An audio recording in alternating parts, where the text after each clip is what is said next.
my setup, you will not have this. And Google Maps appears as one of my layers. I can click on one of my other resources that I've made available, GADM.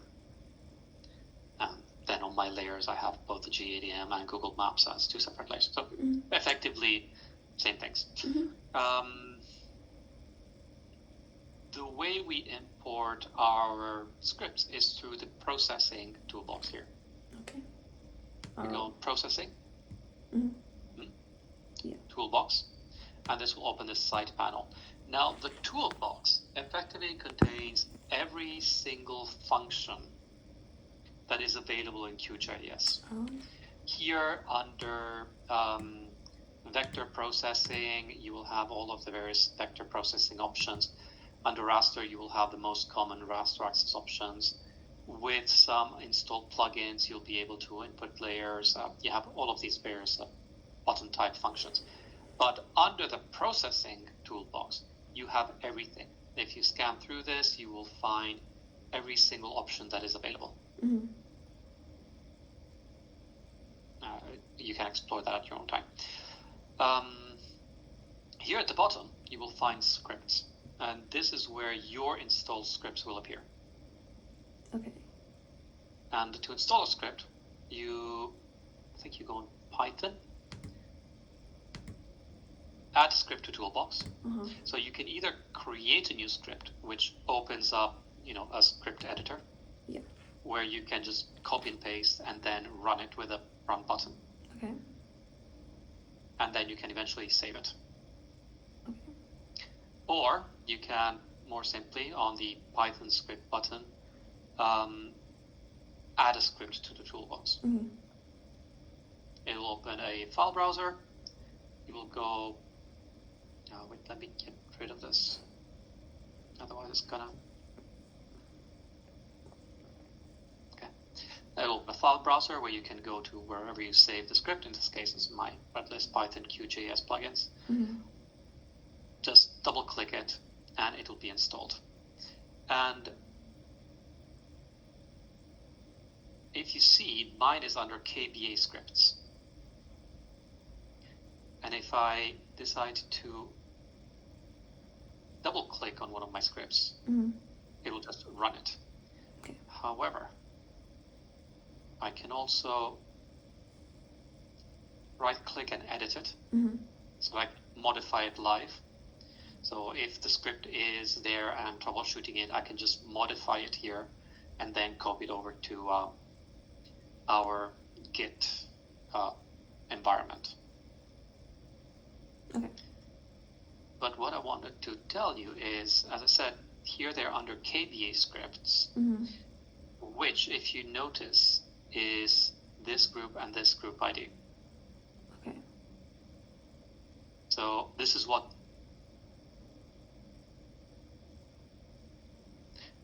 these two methods do. Okay. They tell you where to install them. So we will be using KBA scripts for the group and the group ID. Okay. Going forward. Okay. I only mentioned that because I noticed that right here, there, we have what do you have? Group conservation analysis and group ID, again, conservation analysis. That's fine. Yeah. That's the voting process. Everything else looks fine. Okay. The text, we will go over that once towards the end, once we're happy. This is not specifically for bird data. I gave you bird data to try things out, but really this script will work for any kind of species data. Okay. The init algorithm, that looks, so vector polygon, output process layer, I think that's perfect just the way it is. Okay. I think. I have not double checked it, but it looks exactly right. The processing algorithm. So the idea was that you just included the comments without actual code. Okay. And you just went over the remapper script, seeing try to decrypt what does the function actually do step by step. So under remapper, first it opens the files, okay, and we write a comment needs to access the input layers.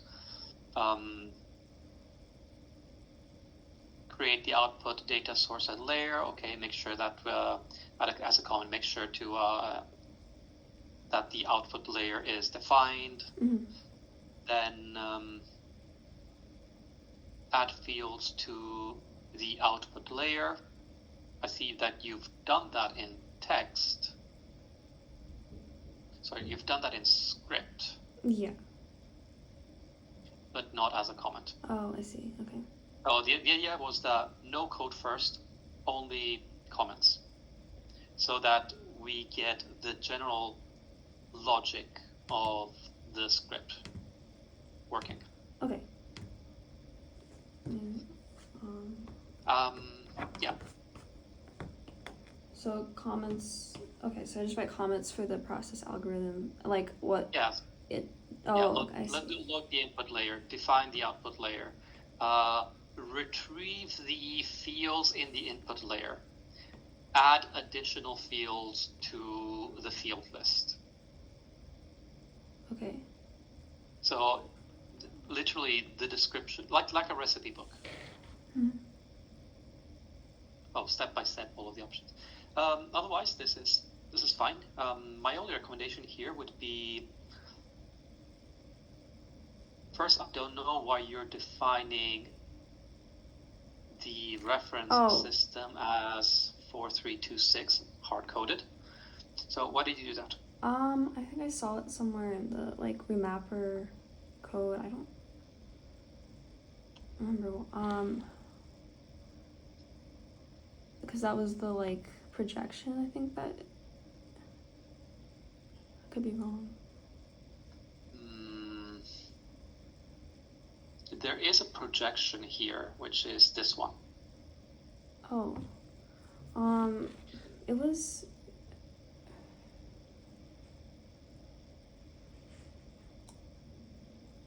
It's weird. I did see it somewhere in the process, It might be. It might be. Yeah. But that's exactly why having writing all of the comments down helps. Right. Because then we can just read the comments without thinking of the code and make sure that makes sense. Okay. Because 4326 is likely going to be there's two options. Either here I forced the output as 4326 just to make sure that it's always like that. Mm-hmm. And that could be the case, and a comment in front of that line would have helped. Okay. This other projection instead is the projection in which we need to make the area calculations. I see. Okay. So you could do that. You could define the two. Oh, here it is. Yeah, that's what it was.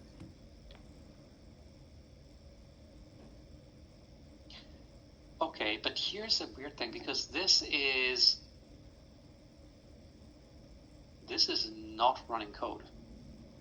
Yeah, This is commented. I see. I think I did see it in code somewhere, but maybe I'm wrong. Maybe I didn't. I don't know.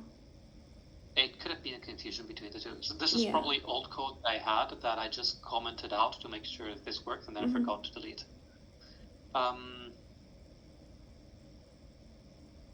Yes, I think what happened here is just I just defined the output layer as create layer.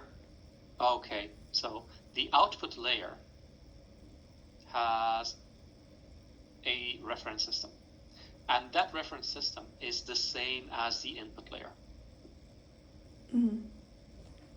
So when I create the layer called with a layer name called ranges, whose projection is identical to the input layer's projection.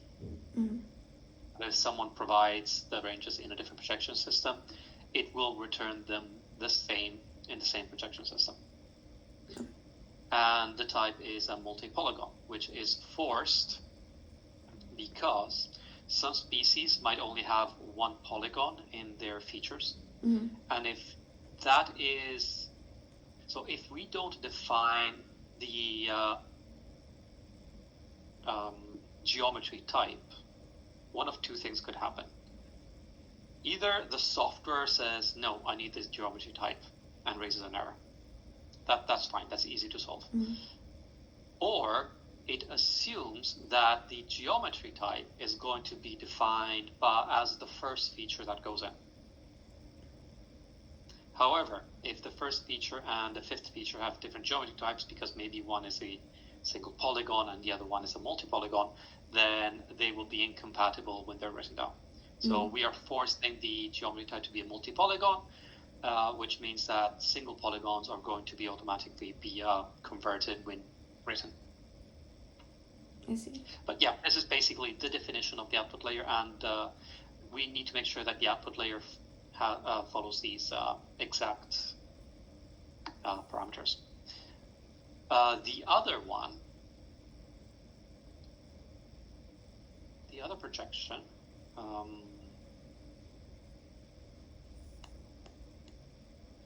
which is somewhere here, and you remember the one that I'm talking about? It's the only one that's been defined.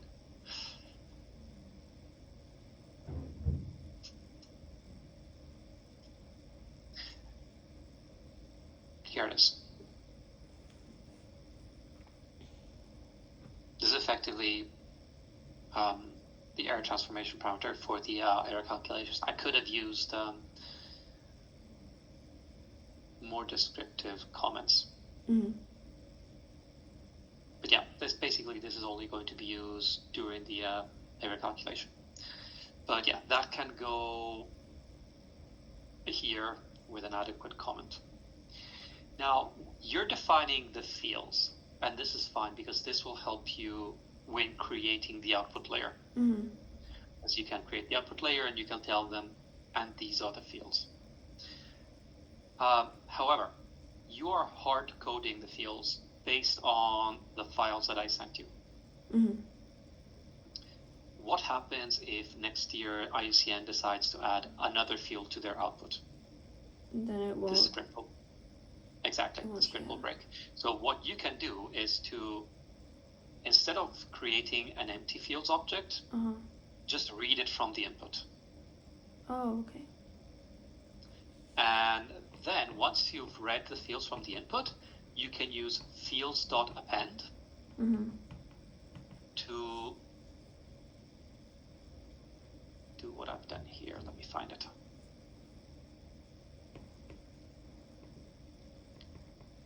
I know it's somewhere, I just don't know where.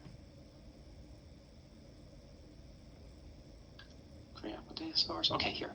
So here I create the output data source as the initial one, and then I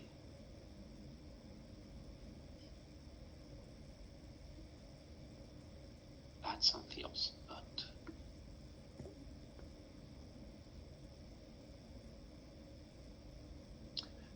okay. So the output source,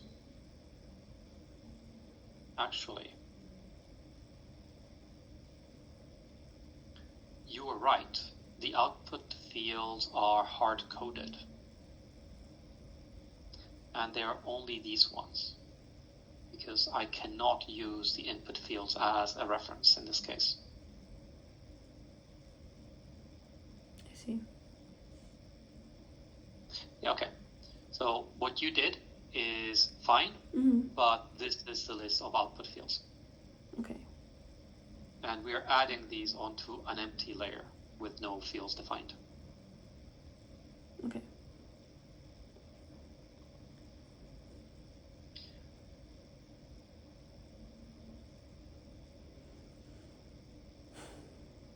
Okay, do we want to maybe try and go over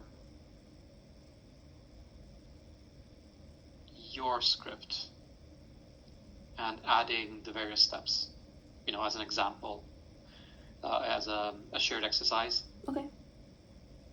All right. Are you able to share your screen? Mm-hmm. Okay, let's do that.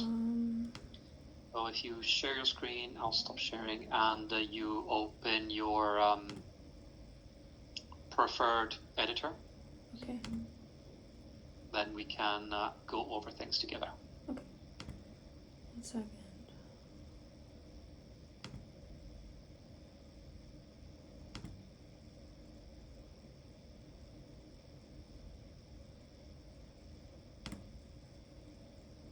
Can you see my screen? Yes. Okay. Can't see my tabs. Sorry. Let me actually 1 second. Oh, because you shared. Did you share your? Oh, you can't see your tabs because you probably shared your window, and you were still looking at Teams. Yeah, I can just go into the tab and then share. If you share your screen and then go to your actual software window. Oh, I see what you mean. Okay. Yeah, because you were still looking at Teams, so you were not able to interact with it. Oh, okay.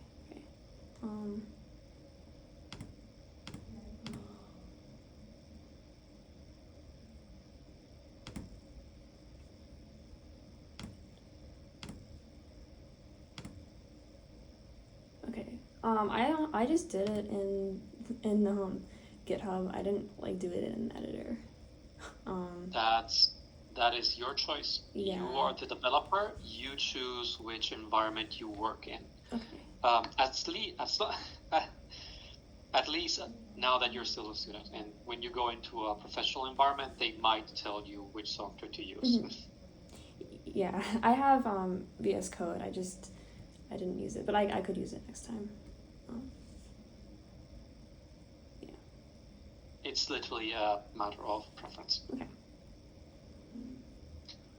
Okay, so if you go down to your process algorithm method, mm-hmm. you have load input layer. The next comment that I would add would be set up the output layer. Sorry. Okay. But of course, that would be after your load input layer code. Yeah. Set up. What is it?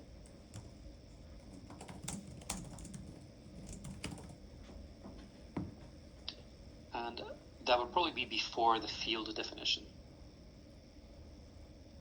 Because that is where field definition is useful.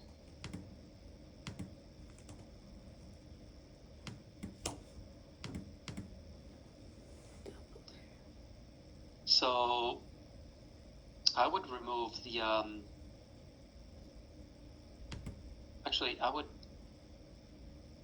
you can either remove that or comment that out, because you will eventually need to define coordinate reference systems for the processing.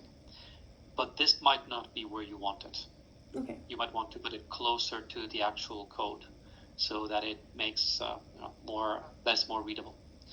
So after you set up the output layer, you will want to process the species one at a time.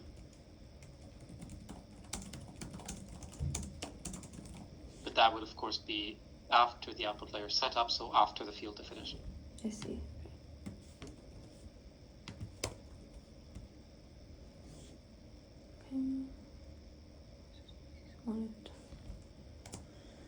Okay. Mm-hmm. So that can either be done through a loop or through one of QGIS's internal automatic parallelization methods. I'm not sure which would be more appropriate. I suspect a loop, but maybe not a for loop. Okay. And we can look at the overlap calculator to see how the overlap calculator does that. I think the overlap calculator does it. Yes. Yes, the overlap calculator does it in a loop, effectively. Actually, it's a double loop. Okay. Sorry. Okay. So, since we need to process species one at a time, Mm-hmm. we can write a function that does that. Okay.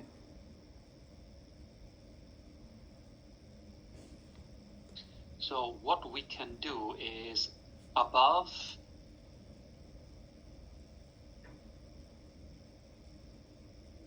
process algorithm, Mm-hmm.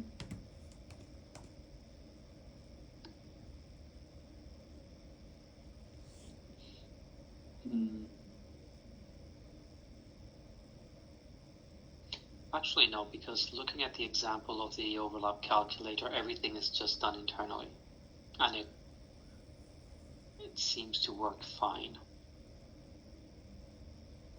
So maybe let's not complicate it. Like if we see that it gets too long and complicated, Mm-hmm. then we can define a method there, and then we can just call it as an internal class method. So it's a for species and list of species. Do this.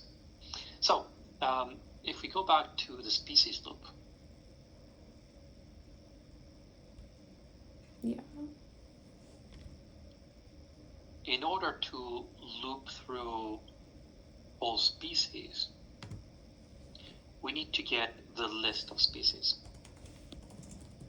Okay. And because this is within the loop, we can use a tab to indent it so that we understand it's already a comment within. Actually, no, that is still outside of the loop, so that would be before the processing species one at a time. Okay. So 102. So the list comes before? The list comes before processing species one at a time, Okay. but after setting up the output layer. Mm. Okay.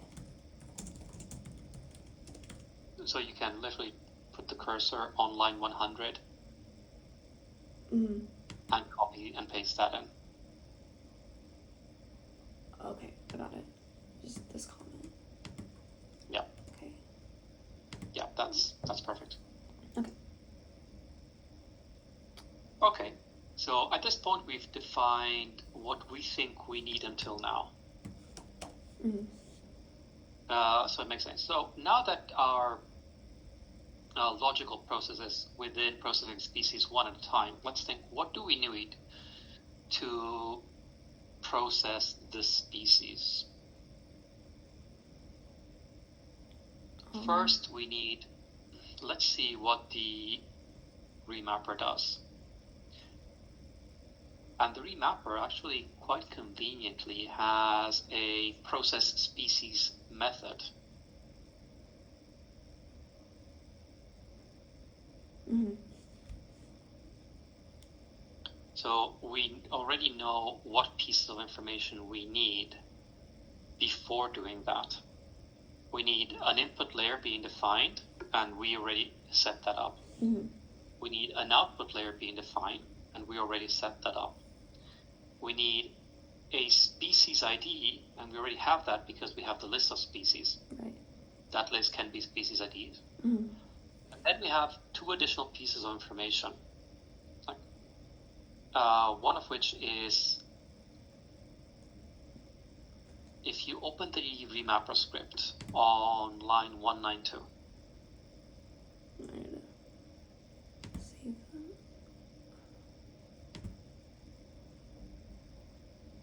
Okay.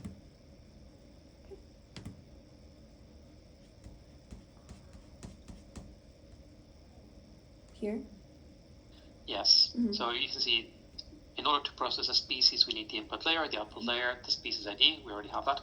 And then we need CRPE and the area transformation parameter. Mm-hmm. The area transformation, which would be along the lines of the projection. Now, CRPE is a flag that belongs to the species. And we're going to get that by querying the Redless API. Okay. In order to query the Redless API, we need to know the species ID, which is fine because we need that to process the species anyways. Mm-hmm. So going back to the Sophia KBA dev script, we can go above process algorithm, define an internal method. And we can call this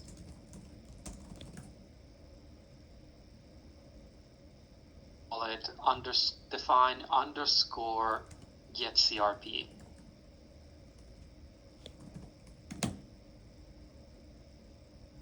Okay. The underscore is part of the method name. So you see how underneath you have define process algorithm. Oh wait. This would be underscore define space underscore get CRP. Mm-hmm. And the leading underscore is it's a standard that tells other developers that this is an internal method. So it's not intended to be accessible by the user, but it's meant to be there. Mm-hmm. So get space underscore. Oh, I understand. Okay. Yes. So basically, the method name will be underscore CRP, and you would call it with self dot underscore get CRP.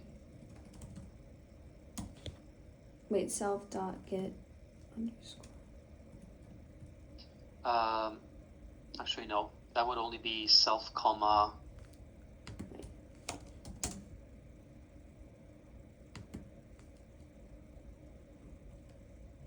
We can make that more simple. We can make that not a self method. Yes, let's make that a self method. Okay. Now we can define that at a later stage. But effectively, you will only need two parameters here. Okay. One which is your Redlist API token, Mm-hmm. and the other one of which is the species ID. Okay. So the line here would be define underscore get CRP, Mm-hmm. open bracket, token, comma, ID, close. Okay, so not this. So token. Yes, only the token and the ID. And then, how we get these, that is a question for later.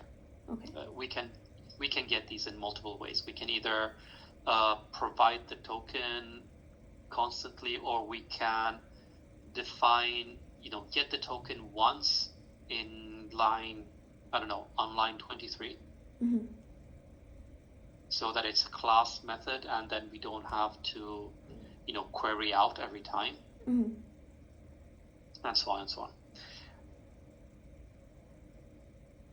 And I've written a script that can do that. You can just copy that over, or I can provide input on that. Okay. The fact is, this will return a Boolean. Okay. So, is the species critical endangered, possibly extinct? Yes or no? Oh, I see. So. Okay, and in Python, we can also write that after you've defined the method underscore get CRP open bracket token ID close bracket Mm-hmm. with an arrow. So after the closing bracket, space minus greater than bool. Greater than what? B-O-O-L, like Boolean. Oh, okay. And with no space between the minus and the greater than, so that represents an arrow. And Python interpreters interpret that as, okay, this is the value that I expect. So if I see this function called somewhere else, I can assume that the output will be a Boolean. Okay.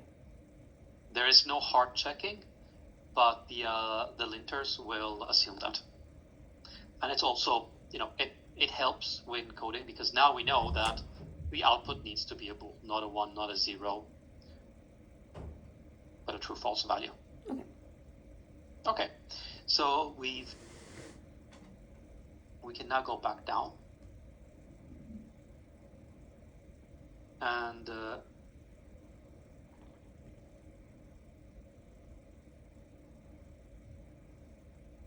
let me see the remapper script. So this is where using VS Code is useful, because you can have the two scripts one next to the other rather than having to open and close and commit every time. But that's okay. You can figure out your preferred working environment. That's not up to me to decide. Okay. So yes. So under remapper, there also is a getCRP PW method that relies on the token. This? Yes.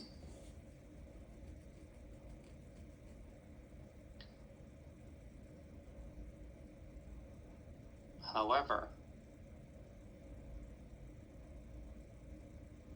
this is interesting, because in this case, I retrieve them all one after the other.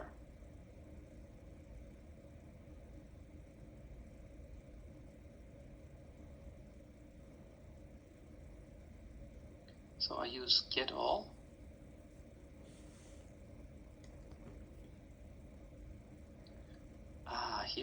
This is interesting, because here I see that there is a method to get just the list of species that are possibly extinct. So we might not even need an ID. We can just use this to get a list of species that are CRP or PW.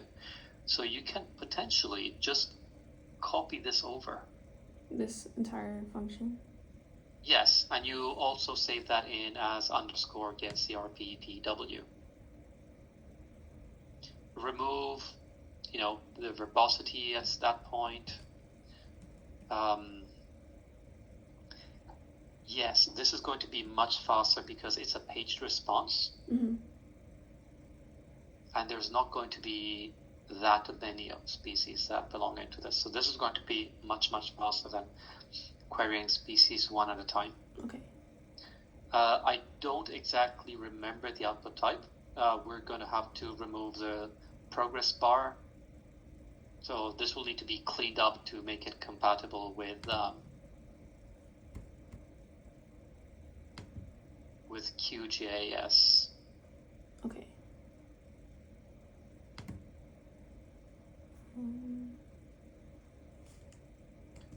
And as we see, it will return a list.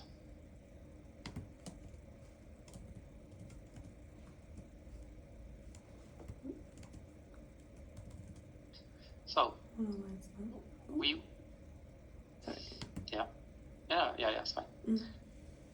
We'll probably need to modify this bit. Mm-hmm. The trackers, total pages, the progress bar, this we might remove, or we might modify slightly to make it compatible, but I can do that. I would, if I were you, I would just remove all of the, or rather, I would comment all of the verbosity, and I can maybe, once the script works, go in and see how to add verbosity under QJS. What you will need to check, though, however, is the behavior of requests under QJS. Behavior. So, for example, in line 60, but yeah, what was on line 60 of the remapper, which is not going to be here. So in the getCRP PW, after the first if verbose, there it is, under line 125 for you. Mm-hmm. The response is obtained using the requests module. That might not be available under QJS, or QJS might have its own internal implementation of the requests module. Do you know what requests is? No. Okay, so requests is a module in Python that allows you to query web pages. Okay. And retrieve the response. That's all it does. Mm-hmm. So it's very flexible. You can use it to scan and parse HTML. You can use it to read the header response, which contains information on whether it was successful or if there was some type of error. For example, 404 or 420, 120. And you can also get the response. Mm-hmm. So when I say requests.get response.links, I'm saying from the requests, which is defined, where is it?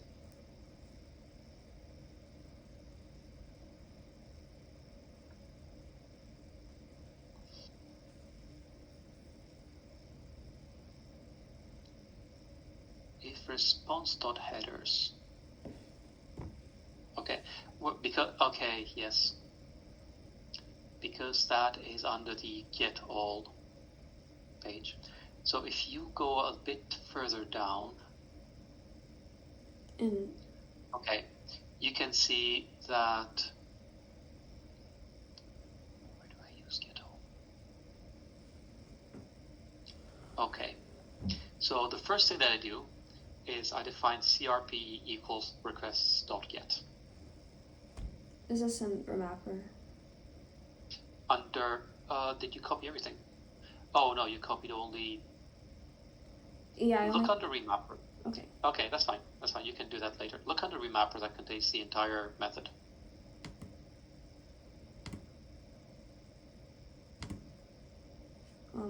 So remapper in line 81.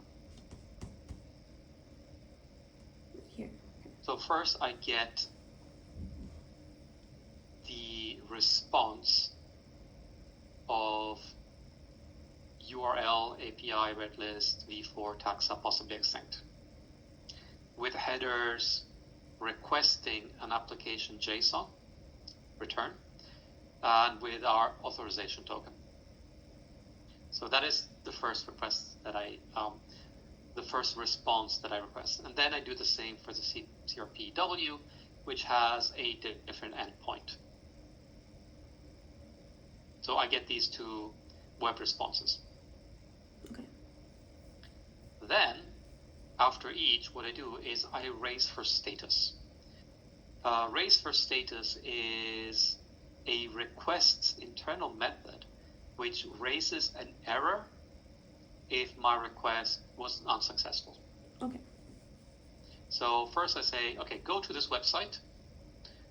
This is the header you need to use. And tell me if you got an error. If it didn't, then the response will be fine in working conditions. Then after I do this for both endpoints, I redefine CRPE as just grab the taxon ID for each assessment. This is on line 95. I say create a list. Do you know about list comprehensions? Kind of, yeah. Generally. Okay. Yeah, okay. This is effectively a list comprehension. So make a list that contains the SIS taxon ID for each assessment in the response of get all from the CRPE list. And get all, it was defined above, takes 3 parameters. The first is the response of your first ping to the page. The second being the item that you want to get all of. And the third being whether you want it to be verbose or not. And if we go to get all on page 44, on line 44, we can see that what it does, it gets all the items from a page response. So what this does, if you scan through it, it looks at a web response. Mm-hmm. It checks whether it's the first page. So the first part that it does, if verbose, it sets up the tracking, so it counts how many items are expected and how many have you processed so far. But we don't care about the verbosity. What we care is about line 57, where it says if the page is not 1, run yourself again and get the first page. So you know about page responses, web page responses? No. Okay, so a paged web response is, so when you make a web request, Mm-hmm. the response will be under 2 major fields. You'll have the actual content, and then you'll have your header information. If you are requesting a resource that is very large, sometimes what they do is they page it, meaning that instead of returning you 1,000,000 records all at once, they will return to you the first 1,000 records.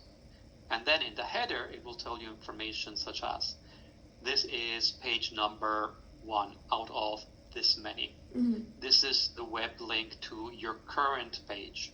This is the web link to the first page in the entire dataset. This is the web page to the next page in the entire dataset. So what this does, it uses that information to retrieve all the pages one after the other, and it just collates a piece of information, which is the item on line 44. Okay. So, for example, the item is used. Okay, in line 64, we define the output. So after we've made sure that we are on the first page, Mm-hmm. we define the output as, from the response, as a JSON, grab the item named item. So it just returns the list of that element. Then, while we have next in response links, meaning that there is another page after this one, it just does that again. Get the next page and append the respond with the new pages item. When there is no more next page, it means that I've scanned through all the pages, and my output will be a completed list of items. And then I can return it on page 79. Okay. That's all this does. Just goes through a page response and collates elements. Now, item, in our case, will be I can't remember where it was used. Yes, on line 95 and 99 will be the actual species assessment information. So when I run this, I just get a list of assessments, or rather of assessment IDs that belong to those species. I see. Okay. So by running this get CRP-PW, I get a list of assessment IDs of species that are critically endangered or possibly extinct. Which means that we can now go back to our Sophia KVA dev. Wait, should I put all of this in my file? Eventually, it will need to go there. Okay. You could just copy it, paste it, and comment it all as a reminder that it needs to be refactored for QGIS. Yeah, I'll just do that.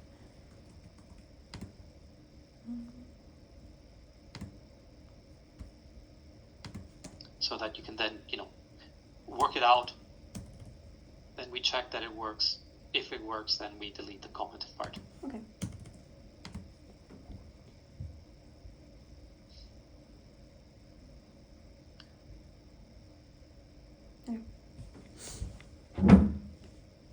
All right, and since that is done once, we probably don't need to do it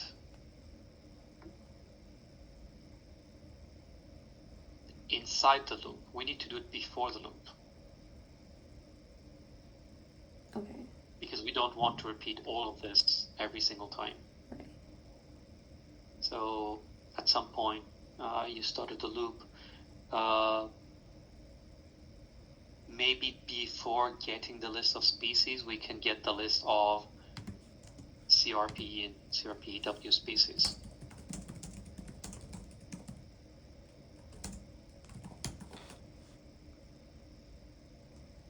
Yeah, if you want to make yourself, add another comment there saying to use the method that you've defined above, whatever works for you, whatever you need to do.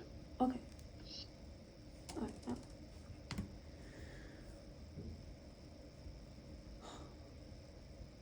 Okay. So maybe now we can start looking at the species processing. So I'm just going to open Remapper again, because this was done when we started looking at the processed species method. Oh, and the output area transformation. I think we already defined that.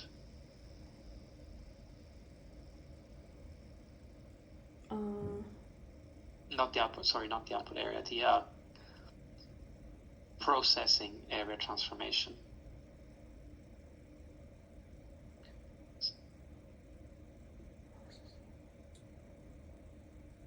You commented it in line 86. Oh, right, okay. So we can comment that we can say that as define the projection for the calculations.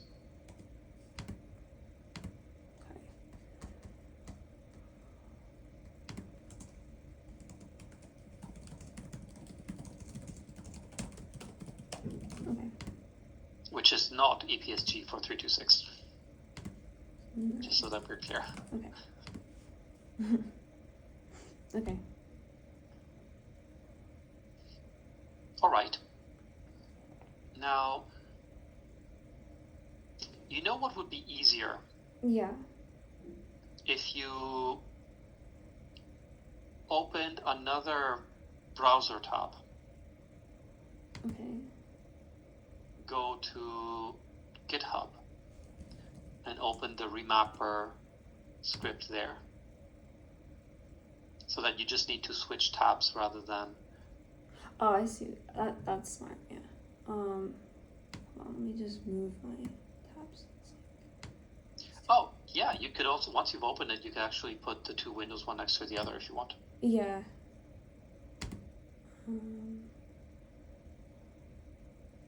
Okay.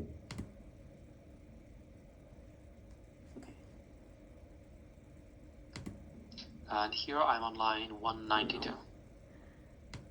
Sorry, 1 second. I'm just gonna do split screen because I can't move my tabs. There we go. Okay. Yeah, this is much better. Mm-hmm. So in 192, we have the process species. So we have the input, we have the output, we have the ID, we have the CRP list, and we have the area transformation for the processing, which means that now on the QGIS script, we can probably just copy over the section comments from the process species method. I'm sorry, say that again. So if you go on the left tab, you see there are comments in line 182, 193.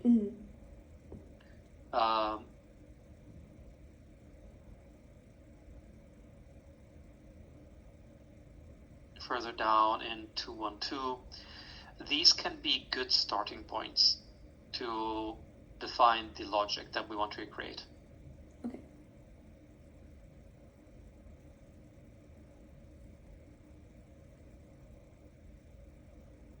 Okay.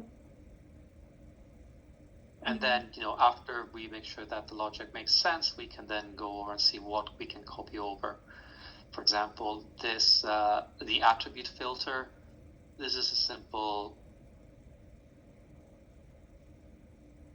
It's an SQL substring. Because it's written as an F string. So yes, it's an SQL substring. But maybe in QGIS there's an easier way to do it. Okay. So we have to explore the option. So first we define the attribute filter. So ID number in the input needs to be the ID of the species that we want to process now. And the present needs to be in one of this list where the list is 1 and 2 if the species is not CRP, or 3 if 1, 2, 3 if the species is CRP. And the origin needs to be in the list of 1, 2, and 6, and the seasonal needs to be in the list of 1, 2, 3, and 5. That is easy. Then we get the seasonality codes from the input layer. And we define 3 variables: resident, breeding, and non-breeding. And we set them all to false. Then we go through the seasonal codes and figure out which seasonal code belongs to which of these. So we set breeding to true if 2 is in seasonal code, where 2 is the breeding seasonal code. So if 3 is in seasonal code, and 3 being the non-breeding seasonal code, then we set non-breeding to 2. And the same with 1 and 5, where both 1 and 5 represent resident. Then, between line 219 and 224, we do some cleaning up.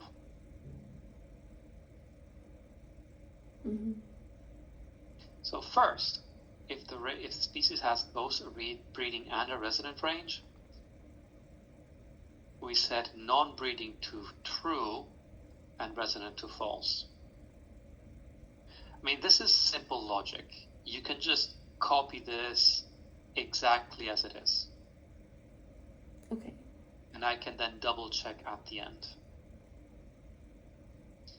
What matters is that then at line 225, we create a list of seasons. And we write resident, breeding, and or non-breeding in that list. Okay. And then within the species, we process the seasons that should be part of the output. Okay. So a major header for this could be, yes, get species seasonalities. That's exactly what that does. Okay. And then the next step would be process the seasons one by one. So for each season, we try doing something. If there is an error, I log the error. This will be interesting because we might not want to do logging in QGIS. Okay. We might want the error to be explicit so that the user doesn't. So let's do it without logging. Okay. So process species, ignore the logging for now.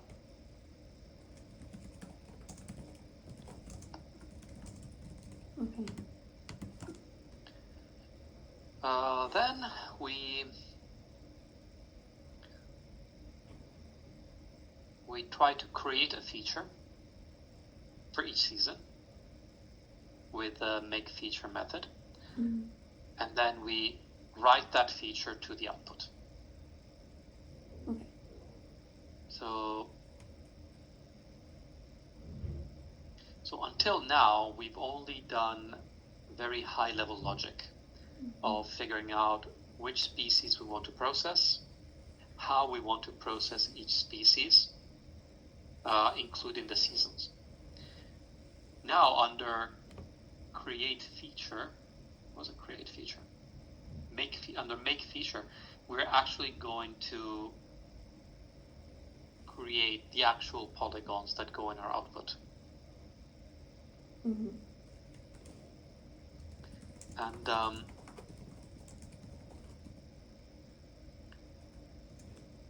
I am going to let you try and work through that. Okay.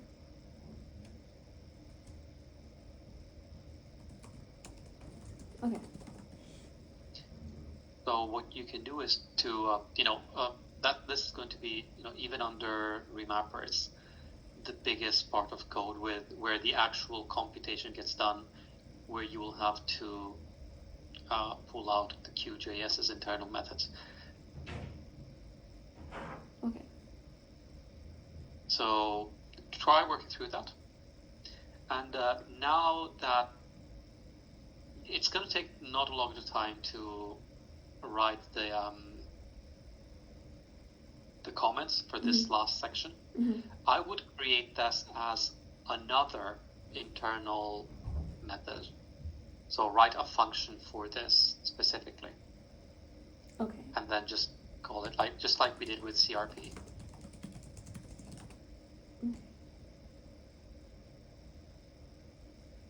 Okay. And if you feel that you've completed the list of steps, the list of comments adequately, you can start going through them, through the entire script, and see what makes sense code-wise. Just try starting filling in the code here and there. Okay. Okay. Makes sense. All right.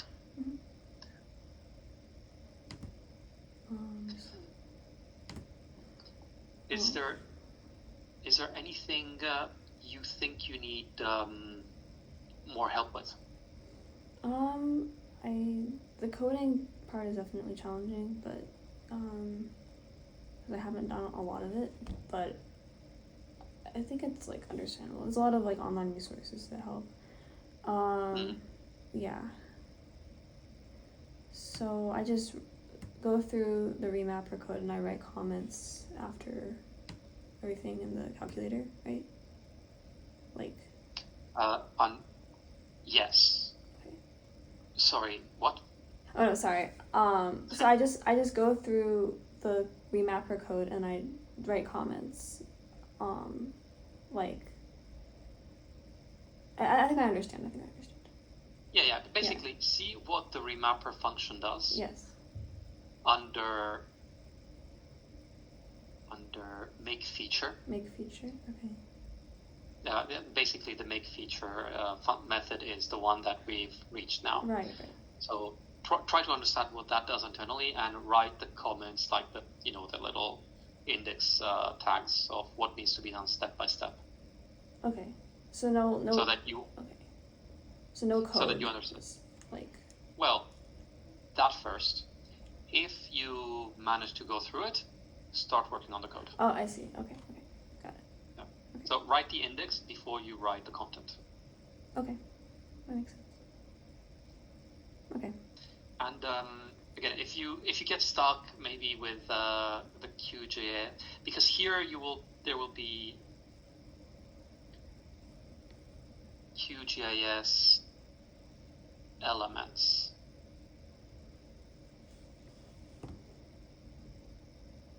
Wait a second.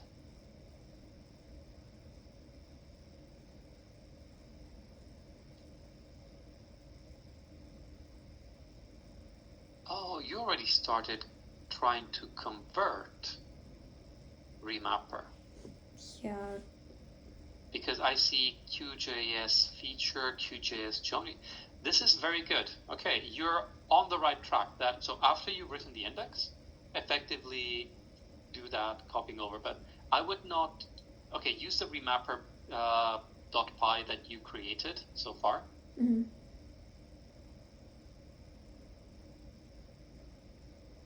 But make sure that you also check the original one. Okay. Just in case. Okay. Yes, no, this is great. This is great. This is good. You're definitely on the right track. Okay. Cool. All right. Mm-hmm. Remember, if you ever get stuck, just drop me an email anytime. All right. Right. Thank you. Thank you. Bye. Have a nice day. Bye, Sophia. Bye. Mm-hmm.